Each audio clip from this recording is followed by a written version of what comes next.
अस्सलाम वालेकुम।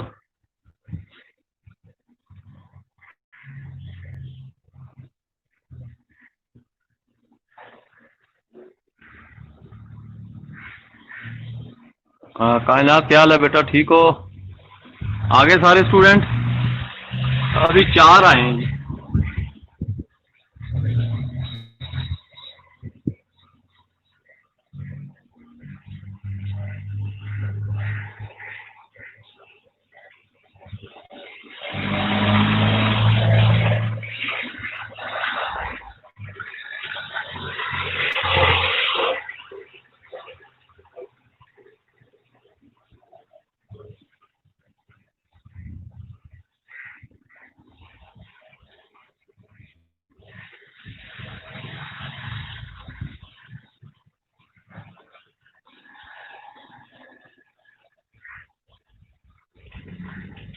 अच्छा बेटा, जो मैंने आप लोगों को प्रोबेबिलिटी का इंट्रोडक्शन करवाया था और उसमें आपके पास जो था वो प्रोबेबिलिटी की डेफिनेशन थी, कुछ mutually exclusive event, exhaustive event, और उसकी प्रोबेबिलिटी की डेफिनेशन थी। कुछ मैंने न्यूमेरिकल करवाए थे आप लोगों को। तो आज जो है अभी हम करते हैं इसका, एक प्रोबेबिलिटी डिस्ट्रीब्यूशन होती है डिस्क्रीट और एक होती है कॉन्टिन्यूज। एक होती है बेटा डिस्क्रीट और एक होती है कॉन्टिन्यूज। अब जो हम पढ़ने वाले हैं, जो डिस्क्रीट प्रोबेबिलिटी डिस्ट्रीब्यूशन होती है वो बाइनोमियल डिस्ट्रीब्यूशन होती है। आपने एफएससी का मैथ जो पढ़ाया था मैंने आपको, उसमें आपने डिस्क्रीट प्रोबेबिलिटी डिस्ट्रीब्यूशन जो बाइनोमियल पढ़ा था, a प्लस बी की raise power 2 a square plus B square plus 2ab, इस तरह का फार्मूला कुछ पढ़ा था। यहां पे जो है वो डिस्क्रीट प्रोबेबिलिटी, यहां पे हम प्रोबेबिलिटी डिस्ट्रीब्यूशन में पढ़ेंगे। प्रोबेबिलिटी डिस्ट्रीब्यूशन जो होगी उसमें ये कि आपके पास अगर वेरिएबल डिस्क्रीट हो तो हम probability discrete probability distribution binomial लगाएंगे।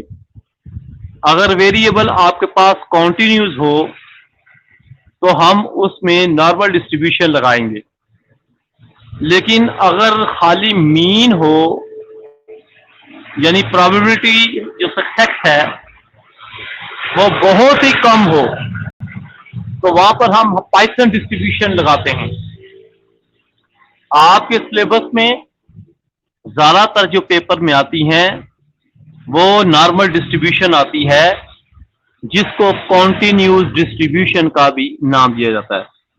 मैंने एक तस्वीर आप लोगों को सेंड की है, एक नॉर्मल डिस्ट्रीब्यूशन की, प्रोबेबिलिटी डिस्ट्रीब्यूशन की प्रॉपर्टीज, इसकी इंपॉर्टेंट या इसकी एप्लीकेशन, ये मैंने आप लोगों को सेंड की है। आप देखेंगे कि तस्वीर में एक शेप बनी है कर्व, जो आपके पास है नॉर्मल कर्व, जिसको नॉर्मल कर्व का नाम देते हैं। और नॉर्मल कर्व जो होती है वो आपके पास मसलन बेल शेप डिस्ट्रीब्यूशन कहते हैं। आप लोगों को इससे पहले भी मैंने डिस्पर्शन के चैप्टर में ये चीज करवा चुका हूं कि हमारे पास एक होती है स्क्यूनेस और एक होती है kurtosis. Skewness actually the destruction of the symmetry is called skewness, उसको आप स्क्यूनेस कहते थे। और स्क्यूनेस जो है वो दो किस्म की थी, 3 किस्म की, पॉजिटिव स्क्यूनेस, नेगेटिव स्क्यूनेस और जीरो स्क्यूनेस। वही चीज जो स्क्यूनेस की तबाही होती है, अब यहां पर स्क्यूनेस को तो नहीं हम डिस्कस करेंगे, लेकिन स्क्यूनेस की जो तबाही होती है, बर्बादी होती है, वो नॉर्मल डिस्ट्रीब्यूशन होती है। नॉर्मल डिस्ट्रीब्यूशन को बेटा कॉन्टिन्यूज डिस्ट्रीब्यूशन का भी नाम देते हैं, इसको कॉन्टिन्यूज प्रोबेबिलिटी डिस्ट्रीब्यूशन का भी नाम देते हैं। Normal distribution is also known as continuous probability distribution. अब इसमें यह है कि आपके पास जो हमने डिस्कस करने वाले हैं, सबसे पहले आप इसकी कर्व देखो, बेल शेप की कर्व है, और बेल शेप को अगर हम हाफ काट दें तो ये नॉर्मल डिस्ट्रीब्यूशन बन जाती है। ये अब कहाँ पे मेडिकल एप्लीकेशन में कहाँ पे इस्तेमाल होती है, और आपकी जो बायनॉमियल डिस्ट्रीब्यूशन है वो कहाँ पे इस्तेमाल होती है, इसको अब मैं इसका इंट्रोडक्शन जो है वो करवाने वाला हूँ। यहाँ पर आवाज आ रही है, अंदर ही जाऊंगा।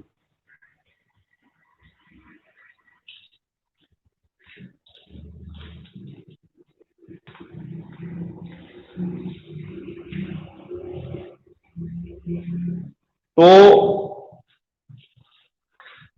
नॉर्मल डिस्ट्रीब्यूशन जो है वो एक्चुअली कॉन्टिन्यूस प्रोबेबिलिटी डिस्ट्रीब्यूशन है।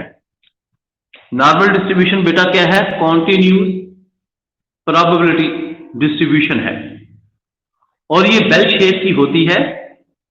अगर इसको हम हाफ काट दें और हाफ का हिस्सा ऊपर या नीचे रख दें तो वो नीचे वाला हिस्सा छुप जाता है। इस छुपने वाली चीज होती है वो जिसमें लेफ्ट हैंड साइड और राइट हैंड साइड सेम आए, उसको हम कॉन्टिन्यूस या नॉर्मल डिस्ट्रीब्यूशन कहते हैं। इसको दूसरे लफ्जों में प्रोबेबिलिटी ऑफ डेंसिटी फंक्शन भी कहते हैं। क्या कहते हैं बेटा? Probability of density, DENSITY, density, probability density function, ये हमारे पास कहलाती है। इसको प्रोबेबिलिटी डेंसिटी फंक्शन भी कहते हैं, इसको नॉर्मल डिस्ट्रीब्यूशन भी कहते हैं, इसको कॉन्टिन्यूस डिस्ट्रीब्यूशन का भी नाम दिया जाता है। जी समझ आ रही ना बच्चों? अब हमें इसकी कुछ प्रॉपर्टीज को डिस्कस कर। अच्छा, ये कब इस्तेमाल होती है? मैं आपको पहले बता चुका हूं कि जो बायनॉमियल है ये डिस्क्रीट के लिए इस्तेमाल करते हैं, जबकि नॉर्मल डिस्ट्रीब्यूशन जो होती है ये कॉन्टिन्यूस डिस्ट्रीब्यूशन के लिए इस्तेमाल करते हैं, वेरिएबल के इस्तेमाल करते हैं।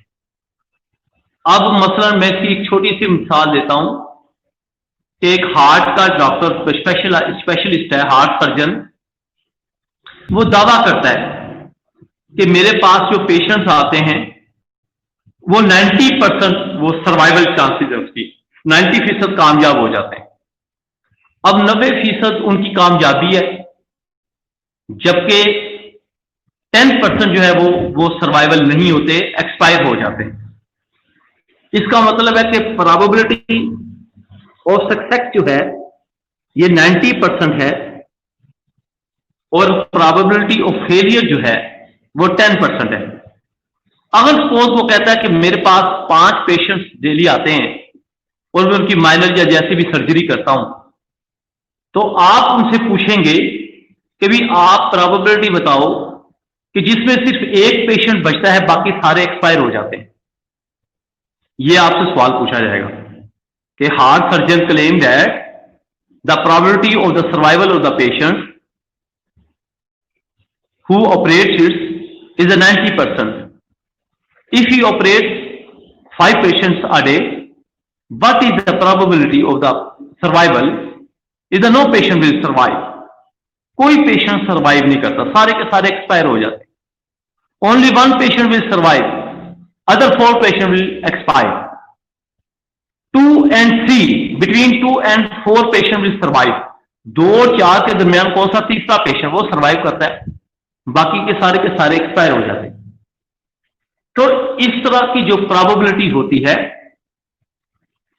उसको हम डिस्क्रीट प्रोबेबिलिटी डिस्ट्रीब्यूशन का नाम दिया जाता है, और उसके लिए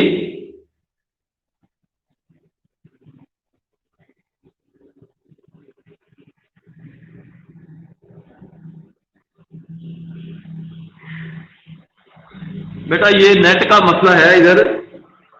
बहरहाल मैं आपको नोट्स भेजे हुए, उनको स्टडी करो। तो डिस्क्रीट बायनॉमियल डिस्ट्रीब्यूशन जो है वो डिस्क्रीट होती है। अच्छा, अगर आपसे सवाल और कॉन्टिन्यूस का किस तरह सवाल पेपर में आता है, अगर आपको ये कह दिया जाता है कि the data of the new born baby in a hospital according to the record of any hospital or the newborn baby, if you collect the newborn maybe 100, 100 newborn baby. Now, and the mean of the 100 newborn baby, their chest size is recorded. अब देखो आपके पास एक newborn baby जाते हो, आप एक hospital में जाते हो और न्यूबॉर्न बेबी का डाटा कलेक्ट करते हो। आपके पास जो डाटा है वो किसी का चेस्ट साइज है, chest size 13.7 centimetre, 11 centimetre, 19 centimetre, 20 centimetre, 5 centimetre, so ये आपके पास न्यूबॉर्न बेबी का चेस्ट साइज है। आप उन 100 पेशेंट्स जो बेबीज हैं उनकी मेजरमेंट लेते हो और उनका मीन निकालते हो। मीन निकालने के बाद उसका स्टैंडर्ड डेविएशन निकाल लेते हो। स्टैंडर्ड डेविएशन निकालने के बाद अब आपके पास 3 चीजें आ जाती हैं, एक मीन, एक स्टैंडर्ड डेविएशन और एक number of the newborn baby. 3 चीजें। जहां पर ये 3 चीजें आए, वहां पर जहां पर मीन आ जाए, जहां पर स्टैंडर्ड डेविएशन आ जाए, जहां पर नंबर ऑफ द बेबी आ जाए, वहां पर आपने कॉन्टिन्यूस प्रोबेबिलिटी डिस्ट्रीब्यूशन अप्लाई करनी है। वहां पर बेटा क्या कर रहा है? कॉन्टिन्यूस प्रोबेबिलिटी डिस्ट्रीब्यूशन इस्तेमाल करनी है। तो जहां पर ये चीजें ना आए, जहां पर प्रोबेबिलिटी ऑफ सक्सेस आए, जिस तरह 90% और नंबर ऑफ द पेशेंट्स आ जाए 5 पेशेंट्स, तो वहां पर हम बाइनोमियल इस्तेमाल करें। जहां पर पी आ जाए, प्रोबेबिलिटी ऑफ सक्सेस और नंबर ऑफ द पेशेंट्स, उसको हम वहां पे हम बाइनोमियल लगाते हैं। और जहां पे आपके पास number of the new born baby and their mean and their standard deviation इस तरह आ जाए, वहां पे आप उसको नॉर्मल डिस्ट्रीब्यूशन अप्लाई करते हो। वहां पर क्या करते हो? आप उसको नॉर्मल डिस्ट्रीब्यूशन अप्लाई करते हो। बेटा यहां तक समझ आ गई जो मैंने करवाया? बाइनोमियल डिस्क्रीट होती है, उसमें हमेशा प्रोबेबिलिटी ऑफ सक्सेस और नंबर ऑफ द पेशेंट्स दे दिए जाते हैं। जबकि कॉन्टिन्यूस प्रोबेबिलिटी डिस्ट्रीब्यूशन, जिसको नॉर्मल डिस्ट्रीब्यूशन कहते हैं, उसमें नंबर ऑफ द बेबीज या नंबर ऑफ द पेशेंट तो होंगे, लेकिन उनकी मीन होगी और उनके स्टैंडर्ड डेविएशन होगा। तो जहां पर 3 चीजें आ जाएं, वो नॉर्मल डिस्ट्रीब्यूशन कहलाती है। और जहां पर से 2 चीजें आए, वो आपके पास बेटा क्या कहलाती है? Binomial distribution. जी मुझे बताओ, इतनी समझ आ गई है? ओके।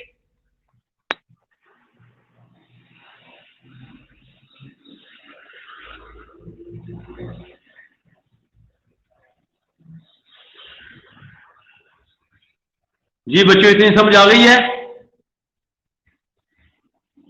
कायनात, मीरत और बच्चे सारे स्टूडेंट समझ आ गई है? अच्छा भाई, अब याद रखना दोनों का फर्क। ये एमसीक्यूज में भी आ सकती है, मैं आपको एमसीक्यूज दूंगा सारे। जहां पर डिस्क्रीट, जहां पर नंबर ऑफ द पेशेंट्स और प्रोबेबिलिटी ऑफ सक्सेस आए पी, वहां पर बाइनोमियल, बर्नौली ने इसको इंट्रोड्यूस करवाया था। और जहां पर नंबर ऑफ द पेशेंट्स, साथ मीन, साथ स्टैंडर्ड डेविएशन ये आ जाए, वहां पर नॉर्मल डिस्ट्रीब्यूशन अप्लाई करते हो। अब बेटा इसको मैं नॉर्मल डिस्ट्रीब्यूशन के लिए मैं कुछ इसका इंट्रोडक्शन करवा रहा हूं। सबसे पहले ये कॉन्टिन्यूस डिस्ट्रीब्यूशन, इसकी प्रॉपर्टीज को डिस्कस कर रहा हूं मैं। वहां पे जो मैंने आपको सेंड की है वो मुख्तलिफ, मैं अपने तरतीब से स्टार्ट करवा रहा हूं कि नॉर्मल नंबर 1, इसकी आपको अगर पेपर में ये दे दे कि describe the properties of the normal distribution, ये कल सवाल आया था ऑक्यूपेशनल थेरेपी को, डेंटल टेक्नोलॉजी वालों को, कि describe the properties of normal distribution, describe the heart study, B part, prevalence, odd ratio, risk ratio, ये आया था उनको सवाल रिसर्च का। और एक सवाल उनको रिग्रेशन का आया था, कोरिलेशन का और रिग्रेशन लाइन का फर्क, ये जो मैंने आप लोगों को करवाना है। इस तरह ये नॉर्मल डिस्ट्रीब्यूशन वाला सवाल कल उनको आया था पेपर में, जो मैं असेसमेंट करके आया हूं। अच्छा बेटा, अब आपके पास ये है कि हमारे पास जो है नॉर्मल डिस्ट्रीब्यूशन की प्रॉपर्टीज को कहता है कि describe the properties of the normal distribution, describe the properties of the normal distribution. Number 1, इसकी प्रॉपर्टीज को डिस्कस करना है। Number 1, it is a continuous distribution. Number 2, ये कॉन्टिन्यूस डिस्ट्रीब्यूशन है। Number 2, the range of the normal distribution is minus infinity to plus infinity. ये curve होते हैं ना बेल शेप, एक लेफ्ट साइड एक राइट साइड, और ये दोनों आपस में मिलती नहीं है, ये आपस में दोनों मिलती नहीं है। एक साइड पे माइनस इंफिनिटी चलती जाती है और दूसरी साइड पे प्लस इंफिनिटी चलती जाती है। तो range of the normal distribution is minus infinity to plus infinity. And third definition, the total area under the normal curve is unity. जो टोटल एरिया है नॉर्मल कर्व के अंदर वो यूनिटी के 1 के बराबर होता है। फिर इसके बाद चौथी प्रॉपर्टी, अगर तो टोटल एरिया 1 के बराबर है तो हाफ एरिया किसके बराबर होगा? 0.5। No, the half area of the normal distribution is 0.5। ये मैं आपको भेजी भी है और मजीद इसको एक्सप्लेन भी कर रहा हूं, वहां से देख लो। अगर नहीं आपको समझाएगी तो फिर मैं आसान तरीके से लिखकर अपने हाथों से छोटी छोटी डेफिनेशन है वो भेज दूंगा, सेंड कर दूंगा आप लोग, फिर उसको रटा लगा लेना है आपको। इसके बाद पहला प्रॉपर्टीज है कि मीन मीडियन मोड जो होता है ना नॉर्मल डिस्ट्रीब्यूशन, वो सेम होता है। Mean median mode of a normal distribution are same और equal. The range of the normal distribution are same और इक्वल।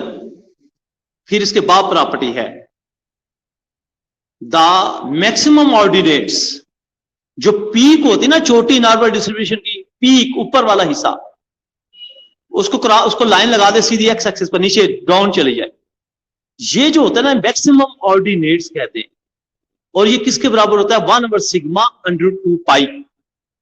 1 ओवर सिग्मा यानी स्टैंडर्ड डेविएशन और ज़रब और स्क्वायर रूट, और स्क्वायर रूट के अंदर 2 पाई, ये इसके बराबर होता है। अच्छा, total area under the normal is unity, it is a continuous distribution. The range of the normal distribution is minus infinity to plus infinity. The total area under the normal curve is unity and the half area of the normal curve is 0.5। Then इसके बाद जो है maximum ordinates the normal distribution is 1 over sigma under 2 5, इसके बराबर होता है। अब all odd ordered movements in a normal distribution are 0.